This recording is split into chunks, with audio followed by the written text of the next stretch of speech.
নমস্কার, কলকাতা টিভি ডিজিটালে আপনাদের সকলকে স্বাগত। শুধু দিল্লি নয়, সারা দেশ জুড়ে বিভিন্ন রাজ্যে যে ছাত্র বিক্ষোভ আন্দোলন চলছে, সেই বিক্ষোভ আন্দোলনে ছাত্রদের ওপরে পুলিশি অত্যাচার বা পুলিশি অতি সক্রিয়তার পরিপ্রেক্ষিতে সুপ্রিম কোর্ট হস্তক্ষেপ করল। সুপ্রিম কোর্টের অন্তর্বর্তীকালীন নির্দেশ যে এই আন্দোলনে অর্থাৎ বিভিন্ন রাজ্যে যে ছাত্র আন্দোলন, দিল্লির যন্তর মন্তর সহ বিভিন্ন রাজ্যের যে ছাত্র আন্দোলন, সেই ছাত্র আন্দোলনের ব্যবহৃত সমস্ত CCTV footage, body camera, drone camera এবং ওয়্যারলেস সিস্টেমের সমস্ত তথ্য সংরক্ষিত করে রাখতে হবে। পাশাপাশি সুপ্রিম কোর্টের প্রধান বিচারপতি সূর্যকান্তের বেঞ্চের নির্দেশ যে ছাত্রদের বিক্ষোভে ব্যবহৃত কোনো রকম ডিজিটাল তথ্য নষ্ট করা যাবে না, তা সংরক্ষিত করে রাখতে হবে এবং সেগুলিকে কোনোভাবেই জনসমক্ষে আনা যাবে না।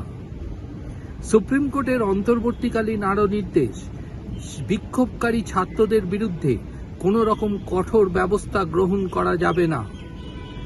এছাড়াও সুপ্রিম কোর্ট নির্দেশে পরিষ্কার উল্লেখ করেছে, বিভিন্ন রাজ্যে বিক্ষোভরত ছাত্রদের যে গ্রেপ্তার করা হয়েছে, যদি দেখা যায় 18 বছরের নিচে ছাত্রদের এবং যে সমস্ত ছাত্ররা গ্রেপ্তার হয়েছে তাদের পূর্ববর্তী কোনো ফৌজদারি মামলা নেই, তাদেরকে নিঃশর্তে মুক্তি দিতে হবে, এমনটাই নির্দেশ সুপ্রিম কোর্টে।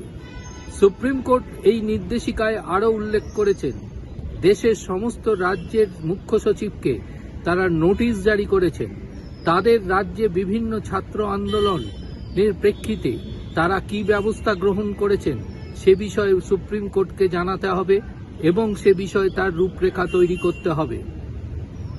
সুপ্রিম কোর্ট এই রায় দিতে গিয়ে তার পর্যবেক্ষণে উল্লেখ করেছে যে এই ধরনের বিক্ষোভ বা আন্দোলন সাংবিধানিক বৈধতা রয়েছে।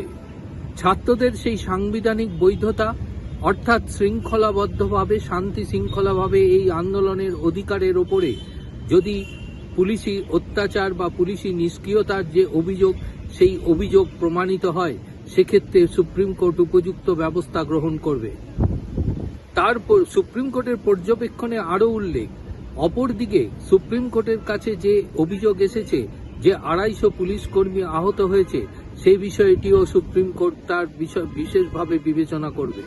তবে সুপ্রিম কোর্ট একটি সিট গঠন করতে চলেছেন, সে বিষয়টি প্রধান বিচারপতি তার আজকের শুনানি চলাকালীন পরিষ্কারভাবে ব্যক্ত করেছেন। সুপ্রিম কোর্ট এই রায় দিতে গিয়ে এও মন্তব্য করেছেন যে এই ধরনের ঘটনার ক্ষেত্রে, পর্যবেক্ষণের ক্ষেত্রে প্রধান বিচারপতিকে দিয়ে, অবসরপ্রাপ্ত প্রধান বিচারপতিকে দিয়ে তদন্তের কথা তারা চিন্তা ভাবনা করছে। ইতিমধ্যে প্রবীণ আইনজীবীদের পক্ষ থেকে 2 জন অবসরপ্রাপ্ত প্রধান বিচারপতির নাম এদিন সুপ্রিম কোর্টে জমা পড়ে। তবে এই সিট গঠনের বিষয়টি পরবর্তীকালে জানাবেন প্রধান বিচারপতির বেঞ্চ।